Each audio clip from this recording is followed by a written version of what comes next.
سورہ تحریم میں جب اللہ تعالیٰ یہ فرماتے ہیں کہ لما تحرم ما احل اللہ لک، تو یہاں پہ گرامر کا ایک نقطہ جو بیان کیا جاتا ہے کہ گرامر میں دو ٹرم یوز ہوتی ہیں۔ ایک عربی گرامر میں ہوتا ہے علت ہونا اور دوسرا ہوتا ہے حال ہونا۔ علت کو اگر ہم اردو میں بیان کریں تو مطلب ہوتا ہے کہ یہ کام کیوں کیا، اور حال کا مطلب ہوتا ہے کہ یہ کام کیسے کیا۔ تو گویا کہ کیوں اور کیسے کا فرق ہے، وائی اور ہاؤ کا فرق ہے۔ تو اگر آیت مبارکہ میں ہم یہ کہیں کہ لما یہاں پہ بطور علت آ رہا ہے، وائی کیوں، کہ اللہ کے نبی آپ نے کیوں کیا،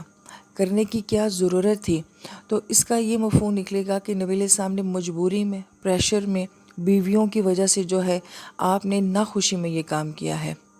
اگر ہم لما کو حال کے معنوں میں لیتے ہیں تو پھر معنی کیا بنتا ہے کہ آپ علیہ السلام نے کیسے یہ کر دیا، یعنی کہ آپ کے اندر کتنی چاہت ہے، کتنی تمنا ہے، کتنی محبت ہے اپنی بیویوں کو خوش رکھنے کی کہ آپ نے یہ معاملہ کر دیا۔ یہ بہت اہم نقطہ مفسرین کرام یہاں پہ یہ بیان فرماتے ہیں کہ لما آیت میں جو ہے بطور حال ہی آ رہا ہے، علت نہیں آ رہا، کیونکہ نبی علیہ السلام نے یہ مجبوری کی وجہ سے نہیں کیا تھا، تنگی کی وجہ سے نہیں کیا تھا، یہ آپ علیہ السلام نے اپنی خوش دلی کی وجہ سے ایسا کیا تھا۔ اگرچہ اللہ تعالیٰ نے آپ کو منع کیا ہے، مگر آپ علیہ السلام اپنی دل کی خوشی کی وجہ سے کر رہے تھے۔ اس سے ہماری زندگی کا بہت اہم تعلق بنتا ہے، وہ یہ کہ ہم اپنی زندگی میں بہت سارے کام لما کی وجہ سے، یعنی کہ علت کی وجہ سے کرتے ہیں، کہ ہم جب کرتے ہیں تو اس کو دل کی خوشی کے ساتھ نہیں کرتے، مجبوری کی وجہ سے کرتے ہیں، پریشر کی وجہ سے کرتے ہیں، تو پھر ہم جتاتے بھی ہیں اور کہلواتے بھی ہیں، اور پھر سامنے والا ہمیں یہ کہتا ہے کہ میں نے کہا تھا کرنے کو، تم نے میری خاطر کیا کیا، دوسرا کہتا ہے تم نے میری خاطر کیا کیا۔ پھر ہمیں یہ جملے سننے کو ملتے ہیں کہ ہمارے اوپر احسان کیا ہے اگر کچھ کیا ہے تو۔ یہ کب سچویشن آتی ہے، جب ہم کسی کے لیے کچھ کرتے ہیں مگر اس میں ہمارے اپنے دل کی خوشی نہیں ہوتی، اپنے دل کی چاہت نہیں ہوتی ہے۔ لیکن جب ہم کسی کے لیے کوئی کام کرتے ہیں اپنی خوشی کی وجہ سے، اپنے دل کی چاہت کی وجہ سے، تو پھر وہاں پہ جتانا نہیں ہوتا، کہلوانا نہیں ہوتا، احسان جتانا نہیں ہوتا، اور یہ تمنا دل سے نکل جاتی ہے کہ سامنے والا اس کو اپریشیٹ کرے، کیونکہ آپ نے تو اپنی دل کی خوشی کی وجہ سے ایسا کیا ہے، جیسا کہ نبی علیہ السلام نے جو ہے وہ اپنی دل کی خوشی کی وجہ سے ایسا کیا۔ تو یہ ایک خوبصورت نقطہ ہے کہ کسی کے لیے کچھ کرنا ہے تو اپنی دل کی خوشی کے ساتھ کرنا ہے، مجبوری میں نہیں کرنا۔ پھر اس آیت مبارکہ میں جو ہے وہ ازواجی کا لفظ آیا ہے، جمع کا صیغہ آیا ہے، تثنیہ کا صیغہ نہیں آیا، کہ یہ مینشن کیا جاتا ہے کہ وہ دو ازواج ہیں جو سارے معاملے میں انوالو ہیں، کیونکہ اللہ تعالیٰ کا مزاج یہی ہے کہ اللہ تعالیٰ اپنے بندے کو چھپاتے ہیں، تو گویا کہ ازواجی جمع کا صیغہ لا کے اللہ تعالیٰ نے جو ہے وہ ازواج کو چھپایا ہے۔ مگر یہاں پہ ایک بڑا ہی اہم سوال یہ آتا ہے کہ حدیث مبارکہ میں تو پھر یہ سارا واقعہ بیان ہوا ہے اور اس میں نام بھی مینشن ہوا ہے، اور سب کو یہ پتہ بھی چل گیا ہے کہ حضرت حفصہ رضی اللہ تعالیٰ عنہا جو کہ حضرت عمر تعالیٰ عنہ کی بیٹی ہیں، حضرت عائشہ رضی اللہ تعالیٰ عنہا جو کہ ابو بکر صدیق عنہ کی بیٹی ہیں، تو ان کی بیٹیاں ہیں اور نبی علیہ السلام کی ازواج ہیں، ان سے یہ سارا معاملہ ہوا ہے۔ تو بڑی پیاری بات مفسرین کرام یہ فرماتے ہیں، اللہ نے نام نہیں کھولے ہیں، بلکہ حدیث مبارکہ میں یہ معاملہ جب کھلا ہے تو حضرت عمر تعالیٰ عنہ نے سارے معاملے کو کھولا ہے، تو گویا کہ یہ باپ بیٹی کا آپس کا معاملہ ہو گیا، اللہ تعالیٰ نے چھپایا ہے۔ پہلی تو یہ بہت ہی خوبصورت بات ہے،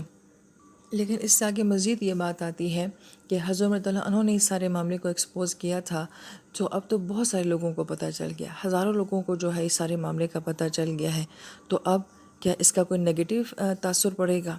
تو یہ بات جیسے کہ پہلے بھی بیان کی گئی، یہ امہات المومنین ہیں، یہ دنیا کی سب سے بہترین عورتیں ہیں، یہ وہ عورتیں ہیں جنہیں اللہ تعالیٰ نے بالخصوص ان کو اپنے نبی کے حرم کے لیے جو ہے وہ پسند فرمایا ہے۔ ان کا کیا کردار ہوگا، ان کا کیا اخلاق ہوگا، ان کا مزاج کتنا خوبصورت ہوگا کہ انہیں نبی علیہ السلام کی بیوی بننے کے لیے جو ہے وہ قبول کیا ہے۔ ہم اپنے بیٹے کے لیے جب بہو تلاش کرتے ہیں یا اپنے بھائیوں کے لیے بھابیاں تلاش کرتے ہیں تو کتنوں کو دیکھ کے چوائس کر کے ایک کو لے کر آتے ہیں، تو یہ تو اللہ تعالیٰ کی چوائس ہے کہ اللہ تعالیٰ نے اتنی عورتوں میں سے ان کو نبی علیہ السلام کے لیے جو ہے وہ پسند فرمایا ہے، اور پھر ان کو مومنوں کی جو ہے وہ مائیں کہہ دیا گیا ہے۔ لہٰذا اس قسم کے جو اذیت والے معاملے ہوتے ہیں کہ ظاہر بات ہے جب یہ دونوں ازواج جو ہیں اس سارے واقعے کو سنتی ہوں گی اور اس کے بارے میں آیات بھی اتری ہیں، تو ظاہر بات ہے ان کو بھی یہ احساس ہوتا ہوگا۔ تو مفسرین کرام یہ فرماتے ہیں کہ ہر ایمان والے کو یہ بات اچھی طریقے سے پتہ ہے کہ اللہ تعالیٰ ان خوبصورت ہستیوں کو اس طرح کے معاملات سے کیوں گزارتے ہیں، ان میں کوئی کمی نہیں ہوتی ہے، دراصل میں آنے والے لوگوں کے لیے اس ساری سچویشن سے بہت سارے فائدے، بہت ساری اصلاحیں ہوتی ہیں، تو گویا کہ ہماری اصلاح کے لیے ان پاکیزہ عورتوں کو جو ہے وہ اس معاملے میں ڈالا گیا۔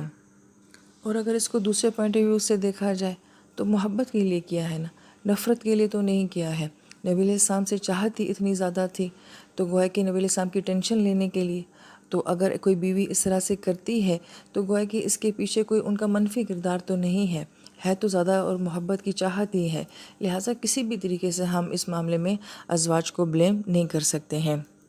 یہی وجہ ہے کہ آیت مبارکہ کے آخر میں آتا ہے واللہ غفور الرحیم، تو اللہ تعالیٰ نے یہاں پہ اپنی معاف کرنے کی صفت کو کیوں لایا ہے کہ اللہ تعالیٰ نے اس سارے معاملے سے ازواج کو نکال دیا ہے، اللہ تعالیٰ نے درگزر کا معاملہ فرمایا، تو جب اللہ تعالیٰ نے ان کو معاف کر دیا ہے تو پھر ہم ان کے بارے میں کسی قسم بھی کوئی نیگیٹو بات جو ہے وہ کیسے کر سکتے ہیں۔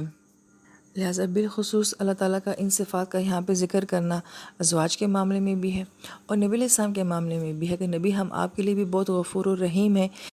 کہ نبی کبھی بھی زندگی میں مخلوق کو راضی کرنے کے لیے خالق کو ناراض نہیں کرنا، مخلوق کو خوش کرنے کے لیے خالق کی حلال کردہ چیزوں کو اپنے اوپر حرام نہیں کرنا۔ آپ نے یہ سارا معاملہ محبت میں کیا ہے تو ہم ایسے محبت کے معاملوں کو معاف کر دینے والی ذات ہیں۔ اور اس آیت مبارکہ کا ہماری ذات کے ساتھ بھی یہی تعلق ہے کہ پہلی بات تو یہ کہ اللہ تعالیٰ سے دعا ہے کہ اللہ تعالیٰ کبھی ہمیں اس طرح کی آزمائش میں ڈالیں ہی نہ کہ ایک طرف ہمارے رشتے ہوں اور ایک طرف خدا ہو، کہ ہمیں کبھی بھی اپنے رشتوں کو راضی کرنے کے لیے اپنے رب کو ناراض کرنا پڑے۔ لیکن کبھی اگر ایسا مقام آ بھی جائے تو اللہ تعالیٰ ہمیں اس بات کی توفیق دیں کہ ہم اپنے رب کو ناراض کر کے کبھی بھی اپنے رشتوں کو راضی کرنے کی کوشش نہ کریں۔ جب اللہ تعالیٰ راضی ہو جائیں گے تو اللہ تعالیٰ مخلوق کو خود بخود ہم سے راضی کر دیں گے، لیکن جب ہم رب کو چھوڑ کے مخلوق کو راضی کرنے کی کوشش کریں گے تو نہ رب راضی ہوگا نہ مخلوق راضی ہوگی۔